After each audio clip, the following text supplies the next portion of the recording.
시장은 종종 유동성이 돌아온 것처럼 말한다. 금리가 정점을 지났다는 신호 환율의 안정 주가의 반등이 동시에 나타나면 사람들은 위기가 끝났다고 믿고 싶어진다.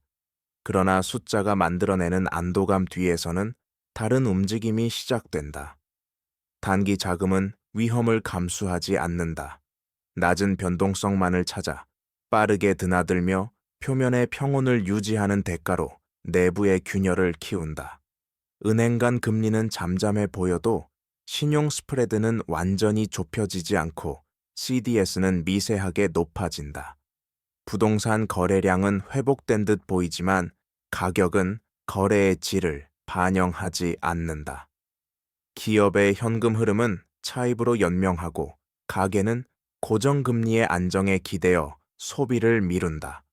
이때 유동성은 치료제가 아니라 진통제에 가깝다. 통증을 덮는 동안 병은 진행된다. 과거에도 비슷했다. IMF 외환위기 직전 달러. 유동성은 잠시 숨통을 트이웠고 안도는 빠르게 확신으로 변했다. 그러나 구조는 바뀌지 않았다. 오늘의 시장도 같다. 숫자는 진실을 숨기지 않지만 해석은 쉽게 속인다. 우리가 보는 반등이 회복인지 아니면 다음 충격을 위한 준비 구간인지 구분하지 못하면 개인의 삶은 가장 먼저 흔들린다. 이 다큐는 그 착시의 순간에 무엇이 실제로 벌어지는지를 차분히 추적한다. 여기에서 위기의 징후는 언제나 조용히 시작된다. 금리는 더 이상 급등하지 않지만 내려오지도 않는다. 이 정체 구간에서 시장은 안정을 착각한다. 환율은 박스권에 갇히고 외환 보유액은 충분해 보인다. 그러나 자세히 들여다보면 단기 외채 비율이 서서히 올라가고 은행의 조달 구조는 짧아진다. CDS 프리미엄은 뉴스가 되지 않을 만큼만 움직이지만 그 방향은 분명하다. 부동산 시장에서는 미분양이 줄어드는 대신 거래 취소가 늘고 전세 보증금 반환 지연 같은 작은 신호가 곳곳에서 포착된다. 기업 실적은 나쁘지 않아 보이지만 영업이익보다 금융비용이 더 빠르게 늘어난다. 이때 정책 당국은 관리 가능한 범위라는 표현을 사용한다. 숫자만 보면 틀린 말은 아니다. 문제는 속도다. 위기는 수치의 절대값이 아니라 변화율에서 시작된다. 경제가 급격히 나빠질 때보다 더 위험한 순간은 나빠지는 속도가 느려지는 시점이다. 사람들은 그때 경계를 풀고 레버리지를 다시 쌓는다. 가게는 대출 만기 연장을 선택하고 기업은 차환 발행으로 시간을 번다. 이 모든 선택은 합리적으로 보이지만 동시에 시스템의 복원력을 깎아 먹는다. 위기의 징후는 공포가 아니라 안도 속에서 자란다. 바로 그 지점에서 다음 단계가 준비된다. 여기에서 경제 충격은 한 번에 터지지 않는다. 먼저 유동성의 흐름이 바뀐다. 중앙은행이 공급한 자금은 실물로 충분히 흘러가지 않고 금융시장 내부에서 맴돈다. 은행은 대출보다 국채와 단기 금융 상품을 선호하고 기업은 설비 투자 대신 현금을 쌓는다.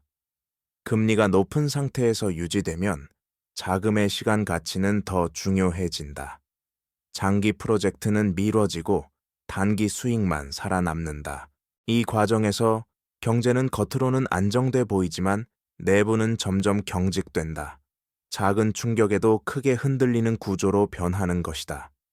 환율이 한번 튀면 수입 물가가 즉각 반응하고 그 여파는 소비자 물가로 이어진다. 물가가 오르면 실질 소득은 줄어들고 소비는 위축된다. 소비가 줄면 기업 매출이 흔들리고 다시 고용과 임금으로 충격이 돌아온다. 이 연결고리는 이미 만들어져 있지만 작동 스위치만 아직 눌리지 않았을 뿐이다. 과거 아르헨티나와 터키에서도 비슷했다. 유동성은 있었지만 신뢰는 없었다. 신뢰가 무너지는 순간 자금은 가장 빠르게 빠져나간다. 그때부터는 금리 인하나 재정 지출도 속도를 따라가지 못한다. 충격의 본질은 부족이 아니라 왜곡이다. 유동성이 많을수록 왜곡이 커질수록 폭발의 반경도 넓어진다.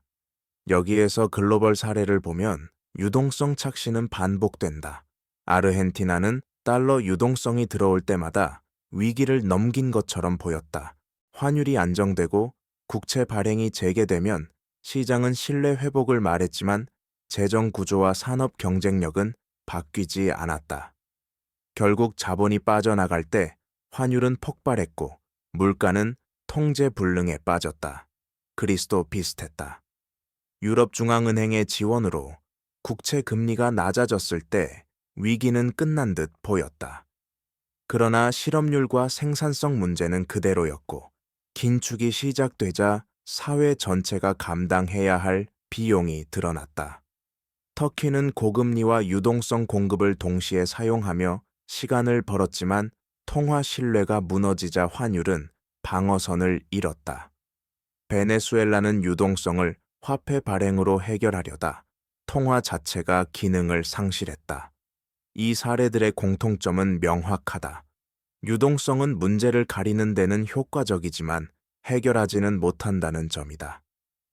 글로벌 금융시장은 서로 연결돼 있어 한 지역의 충격은 다른 지역의 자금 흐름을 바꾼다. 달러가 강해지면 신흥국은 더 취약해지고 금리가 오래 높게 유지되면 부채 구조가 약한 국가부터 흔들린다. 한국도 이 연결망 안에 있다. 해외 사례는 과거의 이야기가 아니라 현재를 해석하는 거울이다. 여기에서 한국 경제에 미치는 영향은 숫자보다 생활에서 먼저 느껴진다. 기준금리가 높은 수준에서 오래 유지되면 가계의 이자 부담은 누적된다. 월급에서 빠져나가는 이자 비중이 늘어나면 소비는 자연스럽게 줄어든다. 환율이 안정돼 보여도 수입 원자재 가격은 이전 수준으로 돌아가지 않는다. 이 차이는 물가로 남아 가계의 체력을 깎는다. 부동산 시장에서는 거래가 재개된 것처럼 보이지만 실제로는 일부 지역과 유형에만 유동성이 몰린다. 전세와 월세의 격차는 벌어지고 주거 비용은 소득 증가 속도를 앞선다. 기업도 예외가 아니다. 수출 기업은 환율 변동성에 대비해 보수적으로 움직이고 내수 기업은 비용 상승을 가격에 전가하기 어렵다. 그 결과 고용은 유지되지만 신규 채용은 줄어든다. 청년층은 일자리를 찾기 어려워지고 자영업자는 매출 감소와 금융 비용 사이에서 버틴다. 유동성이 돌아온 듯한 시기일수록 체감 경기는 더 차갑게 느껴진다. 통계는 평균을 말하지만 개인의 삶은 분포의 끝에서 흔들린다. 이 간극을 이해하지 못하면 정책 신호와 현실 사이의 괴리는 더 커진다. 한국 경제는 지금 안정과 긴장 사이의 좁은 길 위에 서 있다. 여기에서 정부와 중앙은행의 대응은 늘 시간과의 싸움이다. 금리를 내리면 부채 부담은 완화되지만 환율과 물가가 즉각 반응한다. 반대로 긴축을 유지하면 신뢰는 지킬 수 있어도 실물의 부담이 커진다. 이 딜레마 속에서 정책은 점진성을 선택한다. 유동성 공급은 필요한 만큼만, 메시지는 시장을 자극하지 않도록 조심스럽게 전달된다. 외환시장 안정 조치는 심리적 방파제 역할을 하고 재정 정책은 취약 계층을 겨냥해 한정적으로 집행된다. 문제는 정책의 효과가 나타나기까지 걸리는 시간이다. 금융시장은 즉각 반응하지만 가계와 기업의 체력은 느리게 회복된다. 이 시간차는 불안을 키운다. 정책 당국이 충분한 여력을 말할수록 시장은 그 여력이 언제까지 유지될지를 계산한다. 과거 IMF 외환위기에서도 정책은 뒤늦게 효과를 냈다. 그 사이 개인과 기업은 이미 큰 비용을 치렀다. 지금의 대응도 완벽한 해법이 아니다. 다만 최악을 피하기 위한 선택의 연속일 뿐이다. 중요한 것은 정책이 만능이라는 환상을 버리는 것이다. 정부와 중앙은행은 방향을 제시할 수 있지만 모든 위험을 제거할 수는 없다. 그 사실을 받아들이는 순간 개인의 전략이 중요해진다. 여기에서 개인의 생존 전략은 거창한 예측이 아니라 구조를 이해하는 데서 시작된다. 유동성이 돌아온 듯 보일 때 가장 위험한 선택은 과도한 확신이다. 금리가 곧 내려갈 것이라는 기대만으로 부채를 늘리면 시간이 길어질수록 부담은 커진다. 고정 지출을 점검하고 변동금리와 환율 노출을 인식하는 것이 첫 단계다. 자산 측면에서는 수익률보다 유동성이 중요해진다. 언제든 현금화할 수 있는 자산은 불확실한 국면에서 선택권을 준다. 부동산과 주식의 가격 변동보다 유지 비용과 리스크를 함께 계산해야 한다. 직업과 소득에서도 마찬가지다. 한 가지 수입원에 의존할수록 충격은 크게 온다. 기술 변화와 산업 구조를 살피며 자신의 노동 가치를 분산시키는 노력이 필요하다. 이런 선택들은 단기적으로는 보수적으로 보일 수 있다. 그러나 위기는 항상 예측보다 오래 지속된다. 개인이 통제할 수 없는 것이 변수에 베팅하기보다 통제 가능한 범위를 넓히는 것이 현실적인 전략이다. 유동성의 착시를 경계하는 태도는 공포가 아니라 준비다. 준비된 개인은 위기 속에서도 선택지를 남긴다. 여기에서 마무리는 해답이 아니라 질문으로 남는다. 유동성이 돌아온 것처럼 보일 때 우리는 무엇을 보고 무엇을 놓치는가? 숫자는 언제나 현재를 설명하지만 미래를 보장하지는 않는다. 금리와 환율 부동산 지표가 잠잠해질수록 위험은 사라지는 것이 아니라 다른 형태로 이동한다. 경제는 회복과 붕괴 사이를 직선으로 오가지 않는다. 대부분의 시간은 회복처럼 보이는 불안정 속에서 흘러간다. 이 구간에서 개인의 삶은 가장 큰 시험을 받는다. 소비를 줄이고 계획을 바꾸는 선택은 눈에 띄지 않지만 위기가 현실이 되었을 때 그 차이는 분명해진다. 글로벌 사례가 반복해서 보여준 것은 단 하나다. 구조를 바꾸지 않은 안정은 오래가지 않는다는 사실이다. 한국 경제도 예외는 아니다. 정책은 방향을 제시하고 시장은 신호를 해석한다. 그 사이에서 개인은 스스로를 지켜야 한다. 유동성의 착시는 달콤하지만 준비된 사람에게는 경고음처럼 들린다. 이 다큐가 남기고 싶은 것은 공포가 아니라 시선이다. 겉으로 보이는 회복 뒤에 무엇이 쌓이고 있는지를 묻는 시선, 그리고 그 질문을 자신의 삶에 적용하는 용기다. 여기에서 유동성 국면에서 또 하나 간과되는 요소는 금융 시스템 내부의 위험 이전이다. 위험은 사라지지 않고 이동한다. 은행의 대출 규제가 강화되면 위험은 비은행 금융으로 옮겨간다. 보험 증권 대체 금융은 상대적으로 느슨한 규제를 활용해 수익을 추구한다. 이 과정에서 그림자 금융은 커지고 시장 전체의 투명성은 낮아진다. 겉으로는 시스템이 안정된 것처럼 보이지만 실제로는 충격을 흡수할 완충 장치가 얇아진다. 금리가 높은 상태가 길어질수록 이러한 구조는 더 강화된다. 단기 자금은 높은 수익을 쫓아 이동하고 장기 자금은 관망한다. 결과적으로 장기 투자와 생산성 개선은 뒤로 밀린다. 이는 성장률 둔화로 이어지고 재정 여력도 함께 약해진다. 개인의 삶에서는 이런 변화가 신용 접근성의 차이로 나타난다. 어떤 이는 쉽게 자금을 조달하지만 어떤 이는 같은 위험에도 훨씬 높은 비용을 치른다. 이 불균형은 사회적 긴장을 키운다. 유동성이 돌아온 듯한 시기일수록 금융의 질을 살펴야 하는 이유가 여기에 있다. 돈의 양보다 중요한 것은 그 돈이 어디로 흘러가고 있는가다. 여기에서 환율은 유동성 착시를 가장 먼저 깨뜨리는 지표 중 하나다. 표면적으로는 안정돼 보이지만 그 안정은 종종 방어의 결과다. 외환 시장에서 미세한 개입이 반복되면 변동성은 낮아지지만 방향성은 축적된다. 달러가 강세를 유지하는 환경에서 원화가 버티는 동안 기업과 가게는 환율 리스크를 잊기 쉽다. 그러나 수입 물가와 에너지 가격은 이미 계약 단위로 반영되고 시차를 두고 생활비에 스며든다. 이때 환율이 한번 크게 움직이면 그 충격은 단기간에 흡수되지 않는다. 외화 부채를 가진 기업은 비용 구조가 급격히 악화되고 가격 전가는 소비 위축으로 되돌아온다. 한국처럼 개방도가 높은 경제에서는 환율 안정이 곧 체력 회복을 의미하지 않는다. 오히려 안정이 길어질수록 방심이 커진다.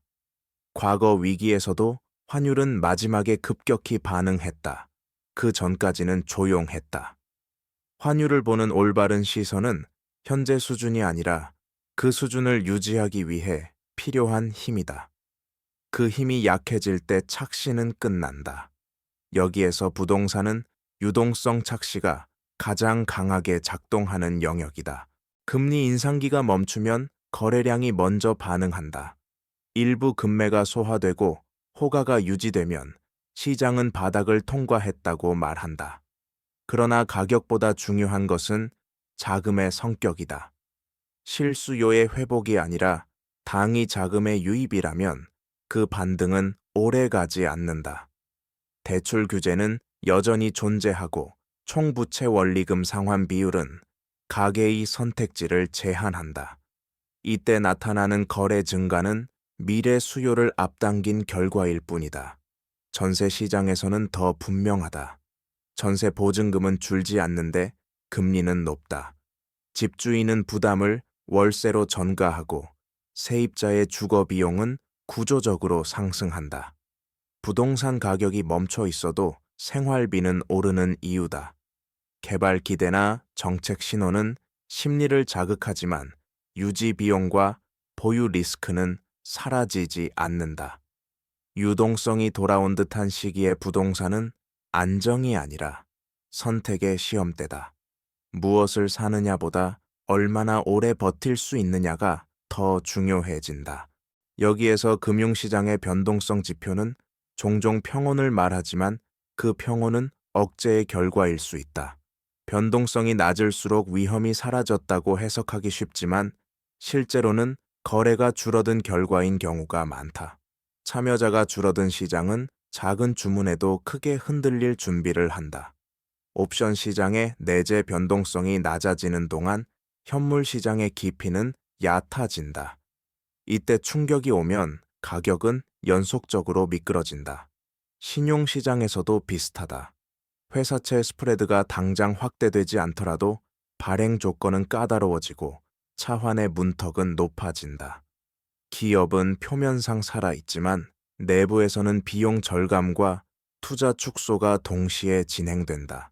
이 변화는 고용과 임금으로 늦게 전이된다.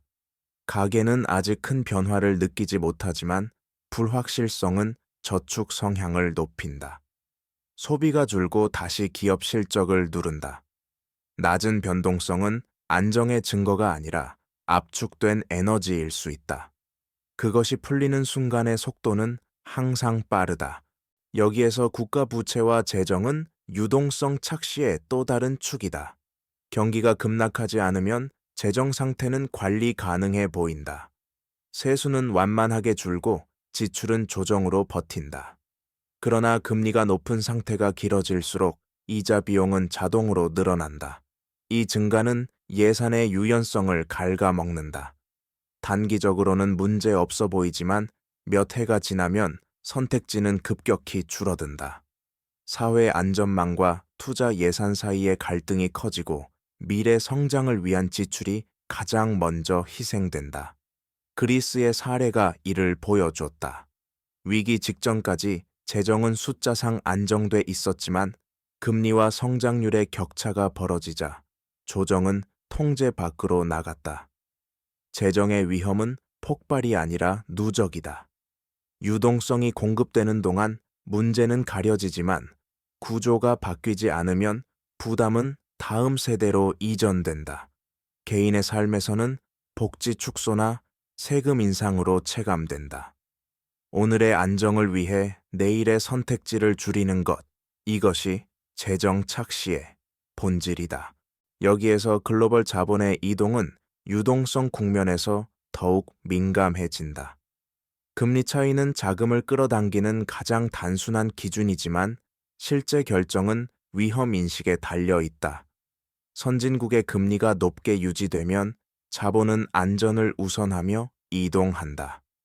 신흥국으로 향하던 자금은 속도를 늦추고 이미 들어와 있던 자금은 출구를 계산한다. 이 과정은 조용히 진행된다. 대규모 유출이 아니라 신규 유입의 감소부터 시작된다. 시장은 이를 알아차리기까지 시간이 걸린다. 외국인 보유 비중이 조금씩 줄고 환율 방어 비용은 늘어난다. 이런 변화는 통계로는 미미해 보이지만 누적되면 선택의 폭을 좁힌다. 과거 터키와 아르헨티나에서도 자본 이동의 방향이 바뀐 뒤 충격이 나타나기까지는 시차가 있었다. 한국 경제 역시 글로벌 자본의 판단에서 자유롭지 않다. 유동성이 돌아온 듯 보일 때 자본은 이미 다음 목적지를 준비하고 있을 수 있다. 그 미묘한 이동을 읽지 못하면 안정은 오래 가지 않는다. 여기에서 신용은 경제의 혈액처럼 보이지만 실제로는 신뢰의 농도에 따라 흐름이 달라진다. 유동성이 충분한 국면에서도 신용은 고르게 흐르지 않는다. 은행은 담보와 등급을 더 엄격히 본다. 같은 금리라도 조건은 달라지고 망위는 짧아진다. 기업은 차환에 성공했다는 사실만으로 안도하지만 금리는 이전보다 높고 약정은 빡빡하다. 이 차이는 시간이 지날수록 누적된다. 가계도 마찬가지다. 신용점수의 작은 변화가 대출 가능 여부를 가르고 금리 차이는 월별 현금 흐름을 바꾼다. 신용의 문턱이 올라갈수록 위험은 약한 고리로 집중된다. 자영업자 비정규 노동 소규모 기업이 먼저 체감한다. 이때 연체율은 급등하지 않는다. 대신 상환 유예와 만기 연장이 늘어난다. 표면의 안정은 유지되지만 내부의 긴장은 높아진다. 과거 위기에서 신용 경색은 항상 마지막에 드러났다. 그 전까지는 관리된 안정처럼 보였다. 신용을 보는 핵심은 총량이 아니라 접근성이다. 접근성이 나빠질 때 유동성의 착시는 서서히 거친다. 여기에서 기업의 투자 결정은 유동성 착시의 영향을 가장 늦게 드러낸다. 자금 조달이 가능해 보이는 동안 기업은 결정을 미룬다. 설비 투자는 연기되고 연구개발 예산은 유지되지만 확장은 멈춘다. 이는 합리적 선택처럼 보인다. 불확실한 환경에서 현금을 보존하는 전략이기 때문이다. 그러나 이 선택이 널리 퍼지면 경제의 잠재 성장률은 낮아진다. 생산성 향상이 지연되고 경쟁력은 서서히 약해진다. 당위 실적은 방어되지만 중장기 기반은 허물어진다. 이 변화는 통계에 즉시 반영되지 않는다. 몇 분기 뒤 고용의 질과 임금 상승률에서 나타난다. 숙련 인력의 이동이 줄고 청년층의 기회는 축소된다. 기업 내부에서는 비용 관리가 강화되고 외주와 계약직 비중이 늘어난다. 개인의 삶에서는 안정적인 일자리가 줄어드는 형태로 체감된다. 유동성이 돌아온 듯한 시기에 투자가 살아나지 않는다면 그것은 회복의 신호가 아니다. 오히려 다음 국면의 제약을 예고하는 신호다. 경제는 투자가 멈춘 순간부터 미래를 잠식하기 시작한다. 여기에서 가계의 심리는 유동성 착시를 가장 솔직하게 반영한다. 통계상 소비가 급락하지 않아도 사람들은 지출의 성격을 바꾼다. 필수 소비는 유지하지만 선택 소비는 미룬다. 여행과 외식은 줄고 내구자의 구매는 연기된다. 이는 단순한 절약이 아니라 불확실성에 대한 반응이다. 금리가 높게 유지되는 동안 가계는 미래 소득의 가치를 낮게 평가한다. 오늘의 소비보다 내일의 안전을 택한다. 이 선택이 널리 퍼지면 서비스업부터 매출 압박을 받는다. 고용은 유지되지만 근무 시간과 임금 인상은 제한된다. 이렇게 형성된 심리는 쉽게 되돌아오지 않는다. 정책 신호나 시장 반등만으로는 부족하다. 소득의 안정성과 전망이 함께 개선돼야 한다. 과거 위기 이후에도 소비 심리는 실물 회복보다 늦게 돌아왔다. 유동성이 돌아온 듯한 시기에도 체감 경기가 차갑게 느껴지는 이유다. 가계 심리는 경제의 후행 지표가 아니라 선행 경보에 가깝다. 이 신호를 무시하면 착시는 오래 지속되고 반전의 순간은 더 아프게 찾아온다. 여기에서 물가의 움직임은 유동성 착시를 가장 혼란스럽게 만든다. 물가가 급등하지 않으면 위기가 멀어졌다고 느끼기 쉽다. 그러나 문제는 수준이 아니라 구조다. 에너지와 식료품 가격이 안정돼도 서비스 물가는 쉽게 내려오지 않는다. 임금과 임대료 금융 비용이 얽혀 있기 때문이다. 금리가 높은 상태가 지속되면 기업은 비용 상승을 가격에 반영할 수밖에 없다. 이 과정은 느리지만 확실하다. 가게는 물가가 더 오르지 않는다는 사실에 안도하지만 실질 구매력은 이미 줄어 있다. 이 차이는 소비의 질적 변화로 나타난다. 더 싼 대안을 찾고 지출을 세분화한다. 물가가 안정된 것처럼 보여도 생활비 부담은 줄지 않는 이유다.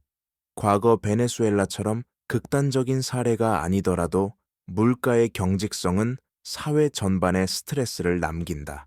물가 안정은 회복의 충분 조건이 아니다. 소득과 생산성이 함께 움직이지 않으면 물가는 조용한 압박으로 남는다. 이 압박은 유동성 착시를 오래 유지시키는 동시에 체력은 서서히 소진시킨다. 여기에서 고용시장은 위기의 깊이를 가늠하는 마지막 지표처럼 보이지만 실제로는 변화가 시작된 뒤 가장 늦게 반응한다. 기업은 먼저 채용을 줄이고 그 다음 임금 인상을 멈춘다. 정규직 고용은 유지되지만 계약직과 파견직의 비중이 늘어난다. 통계상 실업률은 안정돼 보이지만 노동의 질은 이미 변해 있다. 이 시기에 유동성이 돌아온 듯 보이면 사람들은 일자리가 지켜질 것이라 믿는다. 그러나 기업의 비용 구조는 이미 방어 모드로 전환돼 있다. 매출이 조금만 흔들려도 조정은 빠르게 이루어진다. 과거 그리스와 아르헨티나에서도 고용은 위기의 끝자락에서 급격히 무너졌다. 그 전까지는 관리되는 안정처럼 보였다. 한국에서도 비슷하다. 청년층은 진입 기회가 줄어들고 중장년층은 이동이 어려워진다. 노동시장의 경직성은 개인의 선택지를 좁힌다. 유동성이 만든 안도감 속에서 고용의 구조적 변화가 진행될 때 그 비용은 결국 개인의 경력과 소득으로 돌아온다. 고용은 숫자가 아니라 삶의 연속성이다. 그 연속성이 흔들릴 때 착시는 비로소 깨진다. 여기에서 금융 안정이라는 말은 유동성 국면에서 자주 등장한다. 시스템이 버티고 있다는 신호처럼 들리지만 안정은 항상 비용을 동반한다. 은행의 자본 비율을 지키기 위해 대출 기준은 더 엄격해지고 위험 가중치는 보수적으로 조정된다. 이 과정에서 자금은 가장 안전한 곳으로만 흐른다. 국채와 대형 우량 기업으로 집중되고 중소기업과 혁신 분야는 소외된다. 표면의 안정은 유지되지만 성장의 씨앗은 말라간다. 금융 규제가 강화될수록 시스템 리스크는 낮아지지만 실물의 숨통은 조여진다. 개인에게는 체감 금리의 상승과 선택지의 축소로 나타난다. 같은 정책 환경에서도 누구는 안정감을 느끼고 누구는 압박을 느낀다. 이 격차가 커질수록 사회적 불만은 쌓인다. 유동성이 돌아온 듯한 시기에 금융 안정이 강조된다면 그 이면에서 무엇이 희생되고 있는지를 함께 봐야 한다. 안정은 목적이 아니라 과정이다. 그 과정이 균형을 잃을 때 다음 국면의 위험은 이미 준비되고 있다. 여기에서 사회 전반의 불평등은 유동성 착시 속에서 더 선명해진다. 자산을 보유한 계층은 가격의 작은 반등에도 숨을 고르지만 소득에 의존하는 계층은 비용 상승을 그대로 맞는다. 금리와 환율의 변화는 숫자로는 평균화되지만 체감은 계층별로 다르다. 금융 자산은 회복 신호를 먼저 받지만 임금과 고용은 뒤늦게 반응한다. 이 시차는 갈등을 키운다. 유동성이 돌아온 듯한 국면에서 정책 효과는 자산 시장에 먼저 나타나고 생활의 현장은 늦게 따라온다. 그 사이 불만은 누적된다. 주거 비용과 교육비, 의료비는 쉽게 줄지 않고 미래에 대한 불안은 커진다. 과거 위기 이후에도 사회적 균열은 경제 지표가 회복된 뒤에 본격화됐다. 유동성은 경제를 지탱하지만 분배를 자동으로 개선하지는 않는다. 이 사실을 외면할수록 착시는 오래 지속된다. 안정처럼 보이는 시간은 사회적 비용이 쌓이는 시간이기도 하다.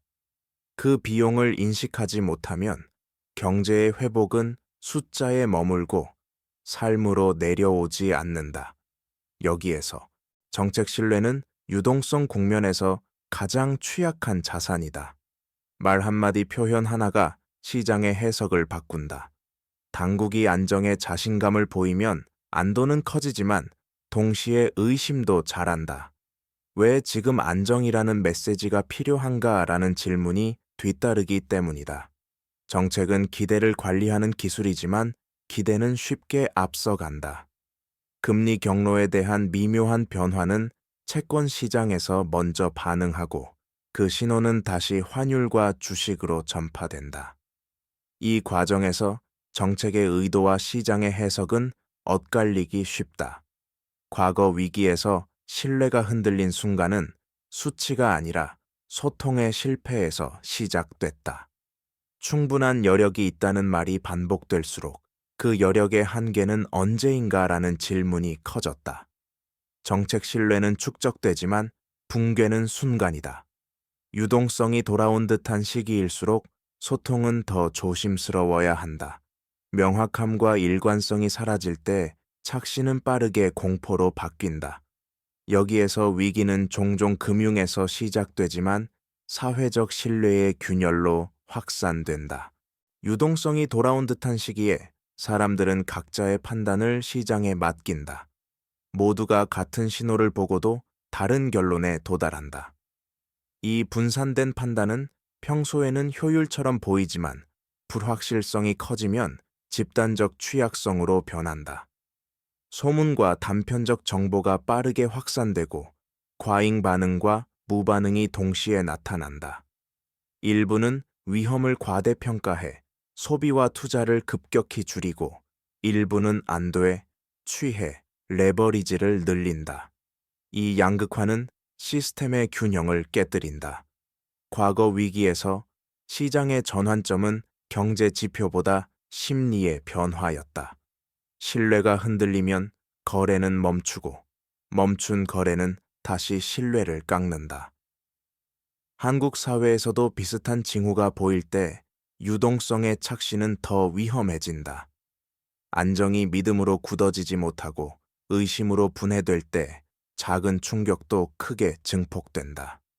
위기의 확산 경로는 숫자가 아니라 사람의 선택을 통해 완성된다.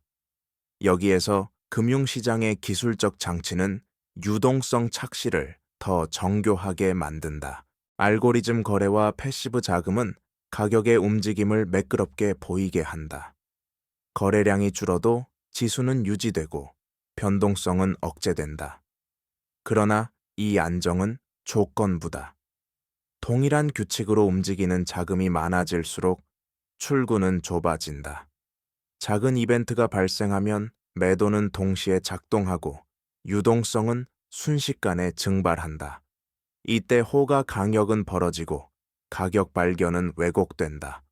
과거 글로벌 위기에서도 기술적 안정은 충격의 완충기 아니라 증폭기가 됐다. 한국 시장도 예외는 아니다. ETF와 인덱스 자금의 비중이 커질수록 개별 기업의 펀더멘털은 가격에 덜 반영된다. 평소에는 효율처럼 보이지만 전환점에서는 취약성으로 드러난다. 개인 투자자는 지수의 안정에 안도하지만 실제 위험은 시장 구조 안에 축적된다. 유동성이 돌아온 듯한 시기일수록 기술적 안정의 조건과 한계를 함께 봐야 한다. 안정이 자동으로 보호를 의미하지는 않는다. 여기에서 위기의 전조는 종종 통계의 바깥에서 포착된다. 기업이 연체율이나 실업률이 아니라 일상의 선택이 달라지는 순간이다. 결혼과 출산을 미루고 이사를 보류하며 장기 계획 대신 단기 안전을 택한다. 이런 변화는 경제 지표로 바로 잡히지 않지만 사회의 방향을 바꾼다. 유동성이 돌아온 듯한 시기에도 사람들은 본능적으로 불확실성을 감지한다. 소득의 미래가 불분명할수록 교육과 의료 주거에 대한 지출은 방어적으로 변한다. 이는 다음 세대의 기회에도 영향을 미친다. 과거 위기 이후 회복이 더딘 이유 중 하나는 위기 동안 축적된 선택의 보수화 때문이다. 한국 사회에서도 비슷한 흐름이 나타날 때 경제의 회복은 숫자보다 늦게 체감된다. 유동성은 시장을 지탱할 수 있지만 신뢰와 전망을 대신하지는 못한다. 개인의 선택이 집단적 방향으로 굳어질 때 그 힘은 정책보다 강해진다. 이 변화의 신호를 읽지 못하면 안정은 허상으로 남는다. 여기에서 역사적으로 위기의 전환점은 항상 예상 밖에서 왔다. 모두가 같은 지표를 보고 안도할 때 다른 변수는 조용히 움직였다. 정치적 불확실성, 지정학적 긴장, 예상치 못한 금융사고가 겹치면 유동성의 착신은 한순간에 깨진다. 금리와 환율이 안정돼 있어도 신뢰가 흔들리면 자본은 반응한다. 이때 정책 대응은 항상 한 박자 늦다. 시장은 이미 방향을 바꾼 뒤다. 과거 IMF 외환위기에서도 외부 충격은 내부 취약성을 빠르게 드러냈다. 구조가 바뀌지 않은 안정은 외부 변수에 가장 취약하다. 한국 경제도 글로벌 환경에서 자유롭지 않다.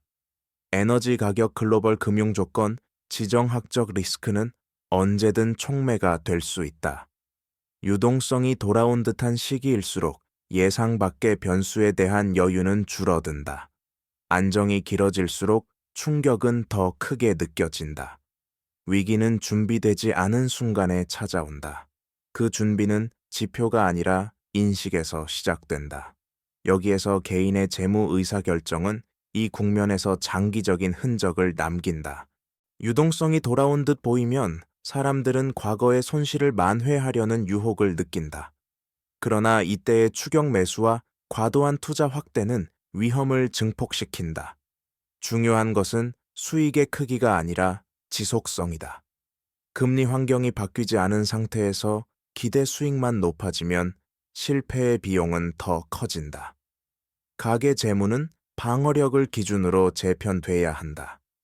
비상 자금의 규모, 고정 지출의 비중, 부채, 상환 구조를 점검하는 일은 지루해 보이지만 결정적이다. 이 선택들은 시장의 방향과 무관하게 삶의 안정성을 높인다. 과거 위기에서 살아남은 개인들의 공통점은 예측 능력이 아니라 유연성이었다. 상황이 바뀌었을 때 움직일 수 있는 여지가 있었는지 그것이 성패를 갈랐다. 유동성의 착신은 행동을 재촉하지만 생존은 속도가 아니라 여유에서 나온다. 이 여유를 만드는 선택은 언제나 조용하다. 여기에서 경제의 회복은 종종 이야기로 먼저 등장한다. 언론과 시장은 반등의 서사를 만들고 사람들은 그 서사에 기대를 건다. 그러나 서사는 현실을 앞설 수 있다. 유동성이 돌아온 듯한 시기에 형성된 낙관은 데이터보다 빠르게 확산된다. 이때 위험은 과소평가되고 반대 신호는 무시된다.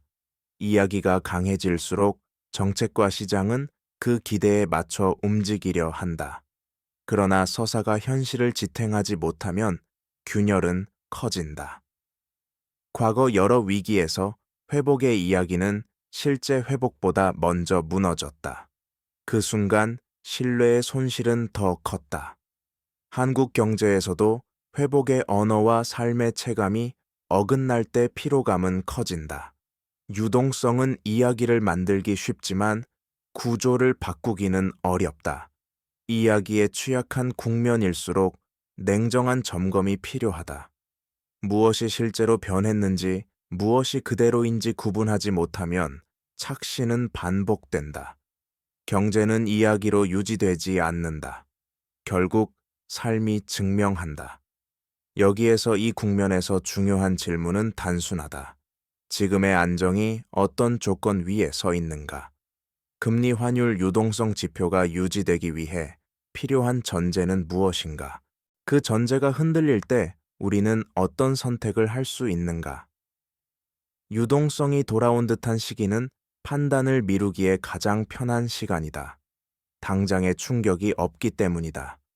그러나 판단을 미룰수록 선택지는 줄어든다. 과거 위기에서 비용이 가장 컸던 집단은 위기를 부정한 사람들이었다. 준비는 공포가 아니라 인정에서 시작된다. 현재의 지표가 나쁘지 않다는 사실과 미래의 불확실성이 크다는 사실은 동시에 성립할 수 있다. 이 두 문장을 함께 받아들이는 태도가 필요하다. 개인과 사회 모두에게 마찬가지다. 안정의 조건을 명확히 보지 못하면 안정은 환상이 된다. 유동성의 착시는 그 환상을 오래 유지하게 만들 뿐이다. 여기에서 마지막으로 남는 것은 선택의 무게다. 유동성이 돌아온 것처럼 보일 때 우리는 대부분 아무것도 하지 않기로 선택한다. 그 선택은 가장 쉬워 보이지만 사실은 가장 큰 결정이다. 구조가 바뀌지 않은 안정은 언제든 흔들릴 수 있다. 금리와 환율 부동산 지표가 잠잠한 동안에도 삶의 조건은 조금씩 변한다. 이 변화를 인식하고 대비하는 사람은 소수다. 그러나 위기가 현실이 되었을 때 그 소수의 선택은 분명한 차이를 만든다. 이 다큐가 말하고 싶은 것은 미래를 마치라는 요구가 아니다. 착시를 인식하라는 요청이다. 숫자가 주는 안도감 뒤에서 무엇이 누적되고 있는지를 묻는 습관, 그 질문이 개인의 삶을 지킨다. 경제는 반복되지만 개인의 시간은 반복되지 않는다. 유동성의 순간을 어떻게 통과하느냐가 이후의 궤적을 결정한다. 안정처럼 보이는 시간은 준비의 시간일 수도 있다. 그 준비가 조용히 이루어질수록 다음 국면에서 삶은 덜 흔들린다. 여기에서 에스터피